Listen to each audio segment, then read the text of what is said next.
आज आंदोलनाचा तिसरा दिवस आहे, याबाबत आपल्या पक्षाच्या अधिकृत भूमिका काय आहे? नाही, पक्षाची भूमिका आहे म्हणूनच आंदोलन सुरू आहे. त्यांनी पक्षाच्या वरिष्ठ नेत्यांशी चर्चा करून रोहित पवारांनी हे आंदोलन शेतकऱ्यांच्या असलेल्या अनेक वर्षाच्या प्रलंबित या कर्जमाफीच्या असलेल्या योजनेच्या संदर्भातून दिलेल्या त्रुटीबद्दल आंदोलन केलेलं आहे. मी आजही सांगतो सरकारला, पांडुरंगाच्या दारात आहोत आम्ही. आंदोलन श्रेयवादाचं नाही. काही लोक वेगवेगळ्या प्रकारची भाषा करतात. आंदोलन सरकारच्या असलेल्या नियमावलीच्या अटी शर्तीच्या विरोधातला. कर्जमाफी आपण दिली, पण या कर्जमाफीचा फायदा हा किती टक्के शेतकऱ्यांना होतोय ते काल आपल्याला बघितलं असेल. शेतकरी संघटनेचे नेते, चळवळीचे नेते नवले साहेबांनी डिटेलमध्ये दिलेला आहे. माझ्या माहितीप्रमाणे लाडक्या बहीण योजनेसारखे 85 लाख लाभार्थी महिलेला भगिनींना आमच्या वगळलं गेलं. तसं योजना जाहीर करायची आणि त्या योजनेतून जितके रद्द करता येईल आणि सरकारी पैसा वाजवता येईल तेवढा प्रयत्न करतायत, अशी तक्रार, अशी चर्चा शेतकऱ्यांची आहे. म्हणून शेतकऱ्यांच्या असलेल्या विचाराला आणि त्यांच्या मागण्याला आवाज उठवण्याचा प्रयत्न आज रोहित पवार करतायत. मला वाटतं महाराष्ट्रातून आता त्यांना पाठिंबा भेटतोय. आपल्या वतीने मी सरकारला विनंती करेन, मुख्यमंत्री असतील, कृषी मंत्री, सर्वांना, आम्हाला श्रेयवाद नको आहे. खरं म्हटलं तर हा महाराष्ट्राचा बळीराजा हा गेल्या अनेक वर्षापासून अडचणीत आहे. येणारा काळ सुद्धा दुष्काळाचा प्रचंड आहे. त्या दुष्काळाच्या परिस्थितीमध्ये परत हा बळीराजा कोलमडला, अनेक आत्महत्या होऊ शकतात. आणि म्हणून आपल्याकडे काही लोक म्हणतात की कर्ज फार आहे सरकारच्या तिजोरीवर. अजून 1 लाख कोटी काढलं आणि ते सरकारच्या तिजोरीवर जरी बोजा पडला आणि तो बळीराजासाठी पडला तर विरोधक जरी आम्ही असलो तरी त्यामध्ये कुठल्याही प्रकारचा त्याच्या विरोधात आवाज उठवणार नाही. परंतु तुमच्या अटी शर्ती एवढ्या आहेत सरसकट. जेव्हापासून 2017, 19, 24 पासून जेवढ्या तुम्हाला कर्जमाफीच्या योजना जाहीर झाल्या, जे शेतकरी लाभार्थी होते ते मिळाले नाही. तुम्ही 50,000, 2 लाख नियमित कर्ज भरा, तो नियमित कर्ज भरेल, त्यांनी हप्ते भरलेले असतील त्याला परत कर्जमाफी, हे सगळ्या अटी शर्ती काढाव्या. सरसकट 2 लाख कर्जमाफी करावी, त्याच्यासाठी नियम बनवावे आणि तशी योजना जाहीर करावी, अशी मागणी आम्ही करतो. निवडणुकीत मग्न आहे का? याकडे लक्ष द्यायला वेळ 100%. मला एक सांगा, आता आचारसंहितेचं कारण सांगतात, परंतु कॅबिनेटमध्ये निर्णय झाला की सरकारने कॅबिनेटमध्ये कर्जमाफीचा निर्णय घेतला, तेव्हा आचारसंहिता कुठे होती? आचारसंहितेचा GR काढायचा तो इम्प्लिमेंट तुम्ही आचारसंहितेनंतर करणार आहे ना. मग निवडणूक आयोगाने तुम्हाला परवानगी दिलेली आहे.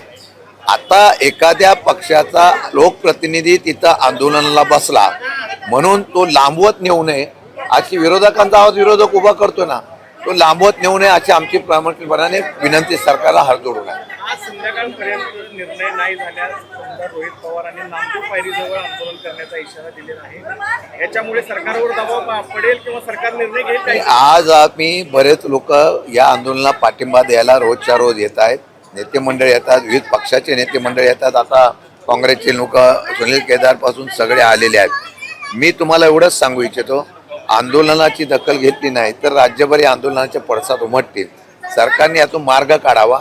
निवडणुका होतात जातात, पण त्या निवडणुकीला उभं करणारा, महाराष्ट्राला उभं करणारा शेतकरी आहे, त्याकडे प्रामाणिकपणे त्यांनी लक्ष द्यावं. असं म्हणतात की कर्जमाफी दिली, जर आता आणखी कर्जमाफी दिली तर सरकारची अर्थव्यवस्था बिघडेल, बँका बुडतील आणि मोठी आर्थिक आणीबाणी निर्माण होण्याची परिस्थिती. योजना तुम्ही जाहीर केली ना. तुम्ही तर सरकारला च्या वतीने कर्जमाफी जाहीर केली, त्या माफीमध्ये जे निकषात बसत नाही त्यांनाच फक्त द्या एवढंच सांगितलेलं आहे. तुमच्या नियम अटी शिथिल फक्त कमी करा, तेवढ्या शिथिल करा आणि 2 लाख रुपये द्यायचे. फार तुम्ही देतात ना, आणि नियमित भरणारे 50,000 देतात, फक्त 1.5 लाख वाढून द्यायचे. त्यामुळे किती बुडून बसणार बँका आणि संस्था. तुम्ही सांगा की ही दिल्यानंतर परत कर्जमाफी देणार नाही, मग तुम्हाला तो बर्डन येणार नाही. भाजपचे मंत्री आंदोलन करतायत, स्टंटबाजी करतायत, वडापाव खाऊन आंदोलन करतायत, अशी टीका भाजपचे नेते करतात. असं आहे की शेवटी पांडुरंगाच्या समोर ज्यावेळेला आंदोलन होतं ते देवाला स्मरून होतं. ठीक आहे, आता टीका करणारे टीका करतात, वडापाव खाऊन आंदोलन करतात, त्यांची ती सवय असेल. ते ज्या वेळेला आंदोलन करत होते त्यांचा तो अनुभव त्यांनी सांगितला असेल. मला सांगा, मुख्यमंत्र्यांशी वगैरे पक्षाच्या वतीने काय बोलणं झालं का तुमचं? मी आज आलेलो आहे. राष्ट्रवादी शरद पवार पक्ष कुठे आहे? महाराष्ट्रात सर्वत्र आंदोलन कधी रस्त्यावर सुरू होणार? असं आहे की 2-3 दिवस आत्ताची आहे. चर्चा वरिष्ठ पातळीवर आम्ही करतो आहोत.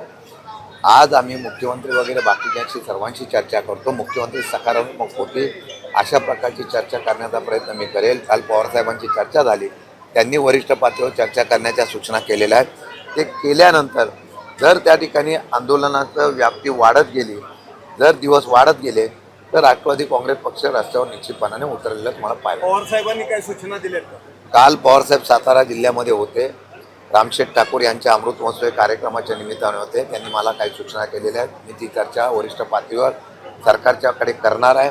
त्यातून काय मार्ग निघतो तो बघू आणि मग पुढची दिशा आम्ही ठरवू. सातारा सांगली विधान परिषद जोरात चर्चेत आहे सध्या महाराष्ट्रात. काय चमत्कार घडणार आहे का? पांडुरंगाच्या कृपेने सध्याच्या निवडणुका ज्या पद्धतीने होत आहेत, त्यात सातारा, सांगली आणि सोलापूरची निवडणूक पांडुरंगाच्या आशीर्वादाने फक्त सद्विवेक बुद्धीने मतदारांनी चांगल्या पद्धतीने केली तर निवडणुकीत चमत्कार घडेल.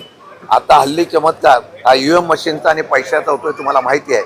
परंतु शेवटी परमेश्वराच्या दारामधून एवढंच आव्हान करेल की आता लोकप्रतिनिधी निवडून देताना या येणाऱ्या काळामध्ये लोकशाही जिवंत राहावीसाठी त्यांनी मतदारांनी आपल्या बुद्धिमत्तेला विचारून करावं, एवढीच आमचं आव्हान. सेना नाराज आहे तुमच्या इथं. शंभूराज देसाई असतील, बाकीचे असतील, बरेच नाराज असतात. मध्यंतरीचा प्रकार जो घडला होता त्यातून नाराजीचा सूर आहे.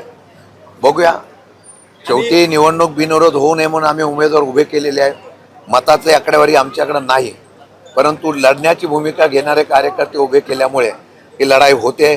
मला वाटतं लोकांनी जर पूर्वीचा इतिहास आणि पूर्वीचा काळ आणि झालेली घटना आठवली तर मला वाटतं चांगल्या प्रकारचा निर्णय होऊ शकतो. काँग्रेस एकत्रीकरणाबद्दलची चर्चा सुरू केली. कसं बघताय, कोण मुद्दाम करतोय?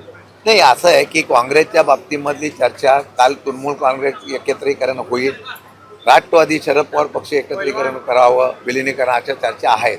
अशी चर्चा कुठल्याही आमच्या पक्षाच्या ज्यात झालं नाही. परवाच्या दिवशी वर्धमान दिन होता, त्यावेळेला सुद्धा अशा प्रकारची चर्चा झाली नाही. उलट आम्ही स्वतःच्या ताकदीवर आम्ही लढाई करायची अशा प्रकारची भूमिका घेतलेली आहे. सध्या अशा कुठल्याही प्रकारचा विचार नाही, एवढं मी तुम्हाला स्पष्ट करतो. आंदोलनाकडून लक्ष भरकवण्यासाठी ही चर्चा केली जाते का? काँग्रेसमध्ये विलिनीकरणाची जी चर्चा आहे, या आंदोलनाकडून लक्ष भरकवलं जाऊ, काहीतरी वेगळा विषय निघा म्हणून केली जाते? नाही, अजिबात नाही, यात काहीच तथ्य नाही.